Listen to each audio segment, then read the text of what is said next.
Hello বন্ধুরা, তোমরা কেমন আছো? ওয়েলকাম আবার আমার ডিজিটাল ডায়েরিতে আমার প্রিয় বন্ধুদের।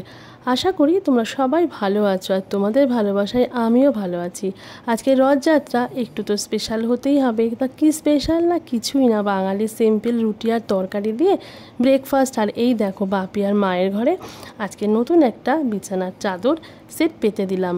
কেমন হয়েছে বন্ধুরা? আমার না বরাবরই লাল বা পিঙ্ক কালার এগুলো বেশি পছন্দ হয়, তো আমি এখনও কিছু কিনতে গেলে ওই রঙটাই টানে। আর এই সেটটা আমার খুব পছন্দ হয়েছে, তাই ভাবলাম যে অনেক দিন ধরে কিনে রেখেছি, আজকে পেতে দিই। আর এদিকে দেখো আলুগুলো দেখেই নিশ্চয়ই বুঝতে পারছো। হ্যাঁ বন্ধুরা, যদিও ইচ্ছা ছিল আজকে একটু নিরামিষ খাবার, কিন্তু ওই যে বাড়িতে অতিথি আসছে আর অতিথির কথা মনে করি ভাবলাম যে নিরামিষ করতে অনেক ঝামেলা, তার থেকে একটু মাংস করে ফেলি। আর বাচ্চারা আসলে আরও বরঞ্চ ওদের এটা বেশি পছন্দ হয়। আর এই দেখো আমার ছোট মেয়ের আবদারে এই বছর প্রথম আমার বাড়িতে রথ এসেছে। জগন্নাথ, বলরাম, সুভদ্রাকে সুন্দরভাবে সাজানো হচ্ছে, সাজাচ্ছে অবশ্য আমার ছোট মেয়ে, কারণ তখন আমার রান্নাবান্না কিছু শেষ হয় না। আমি বলেছি তুই স্নান করে রথটা সাজা, আর আমি চান করে এসে আমি পুজোয় বসবো। আর এই যে দেখো আমার মেয়ে সাজাচ্ছে আর পাশে আমি বসে গেছি পুজোর কাজ করতে। আমার বাড়িতে বন্ধুরা কি বলবো, এই রথ, জগন্নাথ, বলরাম, সুভদ্রার এত বিগ্রহ, প্রচুর প্রচুর। আসলে মা তো অনেকবার পুরীতে গেছে, মাসিরাও গিয়েছে, যে যখন গিয়েছে আমার জন্য বিভিন্ন রকমের বিভিন্ন মডেলের এই 3 দেবতার ছবি আমাকে এনে দিয়েছে। আর বেশিরভাগটাই শোকেসে সাজানো থাকে, শুধু একটা বিগ্রহ আমি আমার সিংহাসনে নিয়ে পুজো করি। আর মেয়েকে বললাম যে তুই রথে রেখেছিস রাখ, সিংহাসনে আমার লাগবে না, ওই যে ফটোটা আমি সারা বছর প্রতিদিন পুজো করি সেই বিগ্রহই আজকে আমি পুজো করছি। আর এই দেখো বন্ধুরা, আমি এখন পুজো প্রায় করে ফেলেছি। আজকে ফুলটা একটু কম ছিল, ভেবেছিলাম সকালে বরকে দিয়ে ফুল আনাবো, কিন্তু ভুলেই গেছিলাম বলতে, তাই অল্প ফুলেই পুজো দিলাম। আর পুজো করতে বসে দেখি ঠাকুরের বস্ত্রগুলোও পরাতে ভুলে গেছি। ওই যে অমাবতী গেল, সমস্ত বস্ত্র খুলে ধুয়ে দিয়েছিলাম, আর পরানো হয়নি।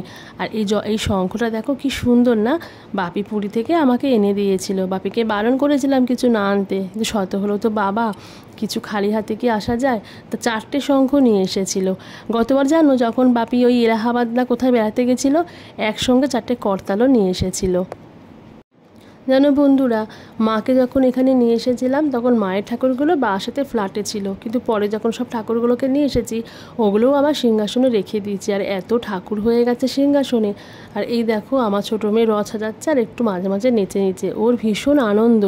আসলে প্রত্যেক বছরও বায়না করে, কোনোবার আনা হয় না, ছোট ছিল। তো ভাবলাম ঠিক আছে এবার ওর আবদারটা পূরণ করি। আর ওর যে আবদার পূরণ করলাম, ব্যাস বড় মেয়ের থেকেও আমাকে কথা শুনতে হলো, উনি শুনিয়ে দিল। দেখেছো তো ছোটোবেলা থেকে আমি কতবার বলেছি তোমরা আনোনি।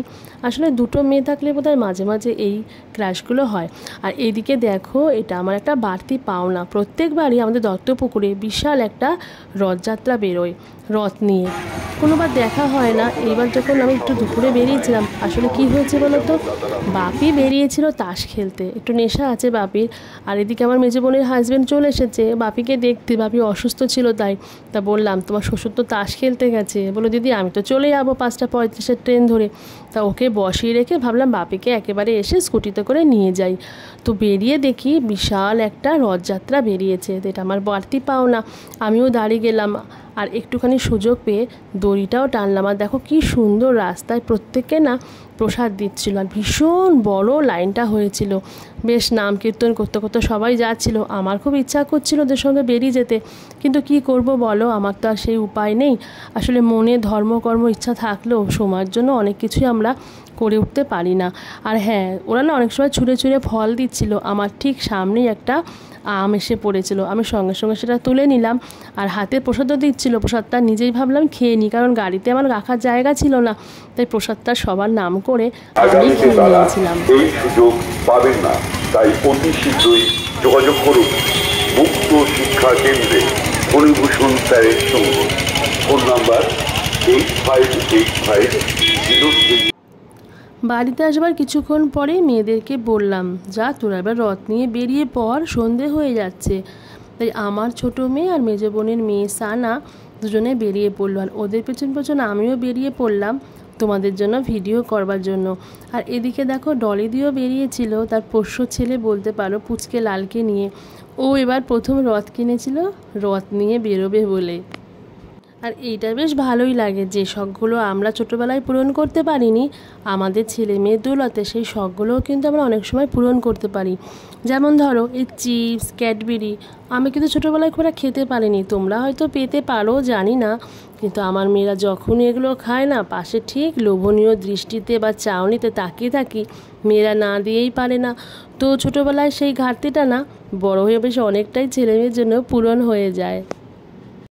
এদিকে জানো তো বন্ধুরা, আমি যে রথটাকে বেরিয়ে তখন বাপিকে আনতে গিয়ে দেখেছিলাম, তোমাদেরকে বললাম না, ওমা দেখি ওই রথটা প্রায় ঘুরে ঘুরে আমার বাড়ির সামনে দিয়ে যাচ্ছিল। আমি তো তাড়াতাড়ি বড় মেয়েকে চিৎকার করে ডাকলাম, আর এই যে দেখো আমার মেয়ে আর ওর বান্ধবী ওরাও ভিডিও করছে ওদের ইউটিউব চ্যানেলের জন্য, কিন্তু আমার ভিডিও করা হলো না। তাতে আমার দুঃখ নেই, কারণ আমি অলরেডি তো ওখানে গিয়ে তোমাদের সঙ্গে সবটাই শেয়ার করে তোমরা দেখেওছেও, তাই না বন্ধুরা?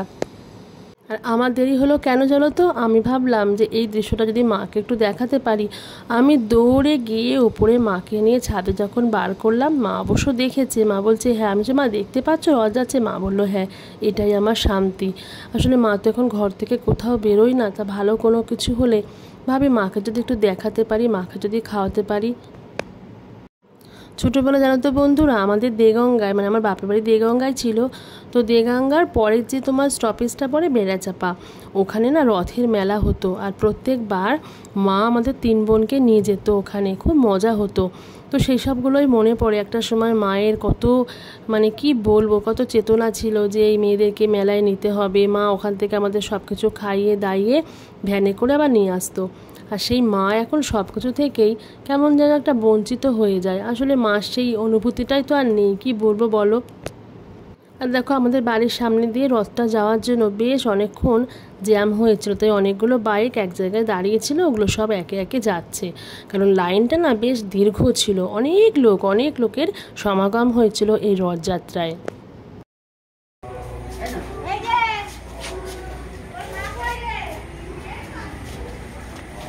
চলো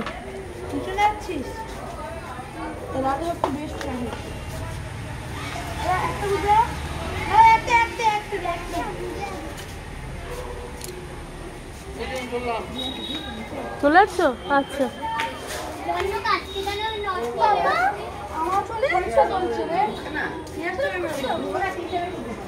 তুই মার সঙ্গে যাবি?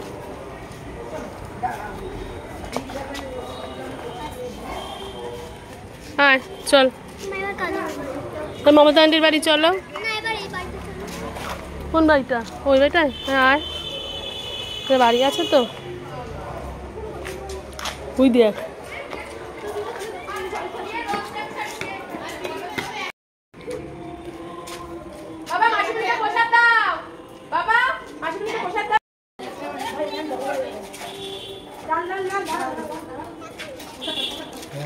ওটা কি হবে? প্রসাদটা কি হবে? তুমি কাকে দেবে? তুমি নিজে খাবে? ঠিক আছে।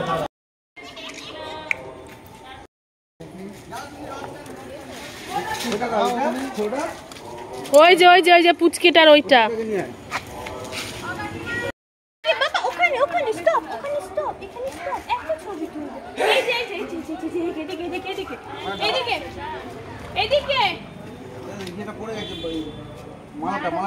ঠাকুরই পড়ে গেছে।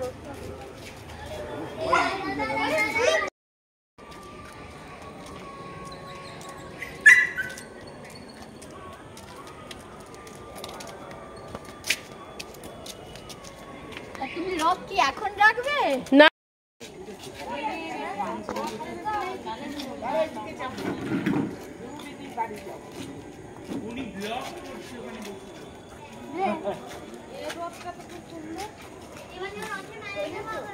আরে দাঁড়া, আবার লাইট জ্বলছে, সে ওর স্পিডে যেতে পারবে না।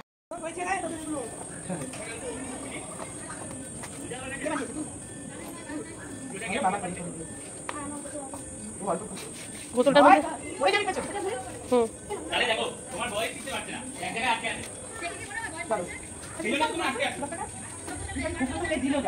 এবার তুমি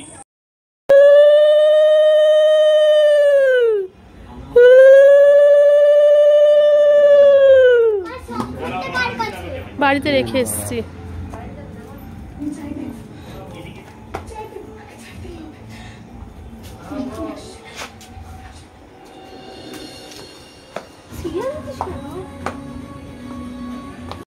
দেখেছো বন্ধুরা, মেয়েদের রথ নিয়ে ঘুরতে ঘুরতে প্রায় সন্ধে হয়ে গেছে। আর দেখো এখান থেকে আমি আমার বাড়িটার ছবি তুলেছি। ওই যে মাঝখানে লোহার রড দেখতে পাচ্ছ, এখানটায় ফাঁকা করে নতুন বাড়ি হচ্ছে। আর ওই যে মাথায় সেট, ওইটা আমার বাড়ি। এই নাও আজকে রথযাত্রা, একটা করে পাপড় তুলে নাও, বেশি না নাও। জয় জগন্নাথ বলো, জয় জগন্নাথ। মোটামুটি পাঁপড় টাপড় ভাজা টাজা খাওয়ার পরে ওপরে চলে আসলাম মার ঘরে। আর সন্ধেবেলায় সন্ধে দেওয়ার পরে প্রত্যেকদিন এই সময়টা আমি মার ঘরে কিছুক্ষণ কাটাই। সারাদিন তো সেভাবে সময় পাই না, কি করব বলো। আজকে সেই মাকে বললাম মা একটা ঠাকুরের গান করো, তো মা তো মনে করতেই পারছিল না। আর এই গানটা মায়ের খুব প্রিয়, আমি একটু ধরে দিলাম। তারপর মা দেখো খুব কষ্ট করে চেষ্টা করছে।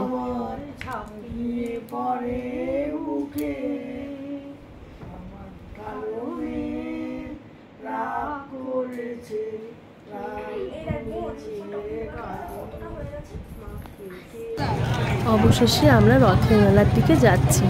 ও মা, যাওয়ার পথে এই ফুচকার দোকান থেকে তো মেয়েরা বায়না করলো আগে ফুচকা খাবো। ভাবলাম মেলায় ফুচকা খাওয়ার থেকে এখানে খাওয়াটাই ভালো। আমরা বরাবর এই বৌদির থেকে না হলে ওনার হাজবেন্ডের থেকেই ফুচকাটা খেয়ে থাকি। আসলে ওনারা ভীষণ পরিষ্কারভাবে ফুচকাটা দেন। তো বন্ধুরা তোমরা সাথে থাকো, দেখতে থাকো। এবার আমরা মেলার দিকে যাব। আর কি বলবো, আমাদের এখানে রথের মেলায় প্রচণ্ড ভিড় হয়, যার জন্য বাপি মাকে খাইয়ে দাইয়ে দিয়ে একটু বেশ রাতের দিকেই বেরিয়েছিলাম। প্রায় তখন কটা বাজে জানো, কি বলবো, 9টা। কিন্তু ও মা, দেখি প্ল্যাটফর্মে গিয়ে আমরা হাঁটতেই পাচ্ছিলাম না। তো কি ভিড়, তোমাদের কি বলবো। আসলে মধ্যমগ্রামের পরে আমার মনে হয় না আর কোথাও মেলাটা হয়। বিরা গুমা আমাদের যে পরের স্টেশনগুলো, দত্তপুকুরেই মেলাটা হয়। আর যেহেতু স্টেশনের পাশে হয়, তো আশেপাশের জায়গা থেকে প্রচুর লোক আসে। তো দেখছো বন্ধুরা কীরকম ভিড়। তো এবার আমরা লাইনটা পেরিয়ে, এখানে হচ্ছে রেল লাইনটা পেরিয়ে উল্টো দিকে রথের মেলায় যেতে হয়।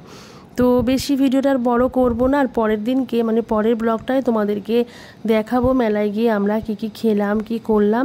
তো বন্ধুরা সাথে থেকো, দেখতে থেকো আমার ভিডিওগুলো। আর একটু কমেন্ট করো কে কে দেখছো।